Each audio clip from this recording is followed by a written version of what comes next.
Vamos a repasar la trayectoria de un jugador que pone fin a su estancia en el Betis. William Carvalho, digan lo que digan, es historia indiscutible de este club, de lo mejorcito que he visto. Nunca olvidaremos ese caño a Catena en las semifinales de la Copa del Rey. Fue clave en ese título, fue clave también en el año siguiente, donde fue muy infravalorado, y es verdad que ha tenido sus altibajos, ha sido muy irregular, pero en cuanto a talento ha sido de lo mejorcito que he visto en el Betis. Vamos a comentarlo. Pero antes, si os fijáis, esta camiseta es nueva y lleva a Lo Celso en la espalda. Es ni más ni menos que la primera equipación de la próxima temporada, que puede ser histórica. De momento el Betis se está moviendo muy bien en el mercado y quiero darle las gracias a Todo Camisetas Top_199. La calidad es tremenda, cuestan 25 euros, hay chándal, camisetas retro, y voy a dejar su Instagram, que es por donde le podéis contactar, fijado en los comentarios, así que echadle un vistazo a las camisetas y si le compráis, pues nos hacéis a los dos un gran favor. Insisto, 25 euros y muy buena calidad. Y quería hablar de lo de William Carvalho, que pone rumbo a Qatar por algo menos, si no me equivoco, de 1 millón de euros en una operación que dice lo que es William Carvalho a día de hoy, ya habiendo pasado la treintena, con una lesión grave de tendón de Aquiles, y su etapa en el Betis definitivamente hace ya tiempo había terminado. La verdad que cuando llegó en el verano de 2018 llegó como un jugador de muchísimo caché. Había ganado la Eurocopa con Portugal en 2016, era titular, vino del Sporting de Lisboa en una de las operaciones más caras del Betis por el momento, 16 millones más 4 en variables para consolidarse como un mediocentro de calidad. Recordamos que ese Betis lo entrenaba Quique Setién, clasificaba a Europa muchos años después, no era como ahora con Pellegrini que clasificamos cada año, y me acuerdo que ese verano vinieron futbolistas de primerísimo nivel. Estoy hablando de Pau López, de Sergio Canales, del propio William Carvalho. Es verdad que faltó reforzar la delantera, pero se hizo un equipo muy top y realmente los cimientos de lo que luego fue ese Betis campeón de Copa y ese Betis súper competitivo y ganador que conocemos con Pellegrini, porque luego al año siguiente vino Juanmi, Fekir, Alex Moreno, Borja Iglesias, todo prácticamente fichajes que hizo Lorenzo Serra Ferrer. Así que ahí insisto que se hicieron las bases de lo que es el Betis hoy en día, y evidentemente William Carvalho es parte de ello. En la primera temporada es verdad que el equipo en general se vino abajo en la segunda vuelta y no terminó de competir. De hecho, en una semana bastante triste, recuerdo, nos quedamos sin Copa del Rey frente al Valencia en una eliminatoria que estaba encarrilada y sin Europa League. William Carvalho esa temporada, desde mi punto de vista, estuvo bastante bien, creo que está infravalorada. La verdad que se acompañó muy bien de futbolistas como Canales, del propio Lo Celso, que se me ha olvidado comentar y que ahora mismo llevo una camiseta suya. Ese equipo era tremendo, tenía muchísima calidad y William Carvalho era titularísimo, indiscutible en ese equipo. Al año siguiente empezaron los altibajos, prácticamente se perdió toda la temporada. Estoy hablando del año de Rubi,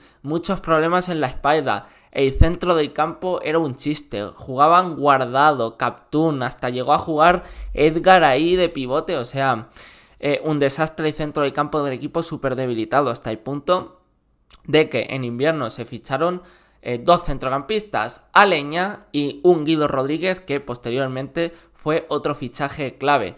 William Carvalho ese año prácticamente ni jugó, súper devaluado, muchísimas lesiones, dejó de ir con Portugal. Y al año siguiente volvió a ser más de lo mismo. Empezó bien la temporada, hablo de la 2021, le marcó un buen gol ahí al Valladolid en los inicios, pero una vez más muy irregular, con falta de continuidad, con falta de estado físico, con falta de actitud. Un futbolista que se sabía que era buenísimo, pero le faltaba eso, regularidad, centrarse más en el fútbol, mejorar su estado físico. Y al año siguiente el Betis empezó a carburar, Pellegrini puso a tope a toda la plantilla y William Carvalho firmó una de las mejores temporadas que le he visto a un futbolista del Betis. O sea, Para que os hagáis una idea, creo que Fekir en el Betis no alcanza el nivel de excelencia ni de regularidad que tuvo William Carvalho ese año. Incluso Sergio Canales sí que creo que puede estar ahí, pero complicado. O sea, William Carvalho ese año era un absoluto espectáculo, lo hacía todo bien, dominaba los partidos de una manera tremenda, se inventaba pases, tenía llegada, era un centrocampista total e incluso a nivel defensivo, que siempre ha sido un problema porque era muy lento y le costaba abarcar campo, mejoró una barbaridad y ese año William Carvalho se consagró como alguien histórico en el Betis, porque de verdad un talento tremendo, una caima, siempre sabía tomar la mejor decisión. Por supuesto, ni comentar ese golazo absolutamente histórico para museo que le marca al Rayo Vallecano en la ida de las semifinales de Copa del Rey. Ese cañito a Catena en una jugada que en principio no entrañaba ningún tipo de peligro. Se inventó un golazo, un caño que vamos, ni el mejor Ronaldinho te lo firma. Y recuerdo también un gol que no sé si os acordaréis, mismo año, Betis 4, Osasuna 1, un golazo con una pisadita al portero de fútbol sala, o sea, tremendo, tremendo. O sea, el nivel de William Carvalho ese año, insisto que a muy pocos futbolistas lo he visto. O sea, ese año el Betis era Fekir, Canales, William Carvalho, y a partir de ahí podemos hablar de los goles de Borja Iglesias, de Juanmi, importantísimos, pero William Carvalho era para mí el epicentro de ese equipo. Al año siguiente volvió a estar muy bien, volvió a tener llegada y a ser un poquito el mismo futbolista de 2022, pero sí que es verdad que el equipo en general fue un poquito a menos. Le afectó en una sola semana quedarse sin Supercopa y esa eliminación copera frente a Osasuna. Y a partir de ahí se empeoró el equipo porque Antonio Cordón hizo de las suyas, Alex Moreno se fue, fichó a Abner Vinicius y la verdad que el equipo bajó un poquito en la segunda vuelta y William Carvalho también.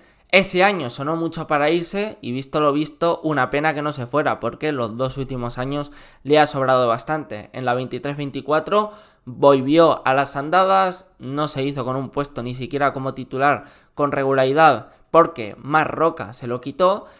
Luego cuando vino Johnny Cardoso hizo dupla con Guido en el doble pivote y en fin, William Carvalho prácticamente ni tuvo minutos y este año lesión grave en el tendón de Aquiles. Pasó un poquito similar que con Fekir, daba la sensación de que un futbolista con ese estado físico, con esa falta de regularidad, con ese bajonazo que ya había pegado en el Betis, pues esa lesión de tendón de Aquiles tan grave era imposible de recuperar y así fue, volvió para el tramo final de temporada, además complicado coger ritmo ya para esas instancias porque básicamente todos los equipos llevan meses jugando, están en plena forma y recuperarte tú de una lesión así pues complicado, se le vio súper lento, súper impreciso, súper anticompetitivo y Pellegrini lo tenía que quitar siempre que jugaba de titular y prácticamente, bueno, todos los centrocampistas de Betis han estado por delante de él. Johnny, Altimira, Fornals, Lo Celso, Marc Roca cuando estaba, que también se perdió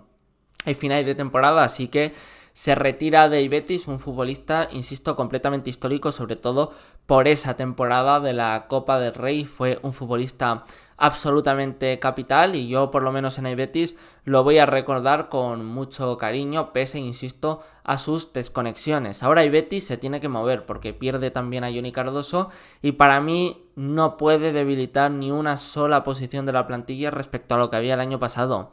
Tiene que fichar un pivote, un jugador de más contención, pero luego tiene que firmar un jugón para el centro de campo, porque luego empezamos que si Fornals te hace un partido bueno y 3 malos, que si a Altimira no le gusta Pellegrini, que si Lo Celso en el doble pivote defensivamente trabaja poco.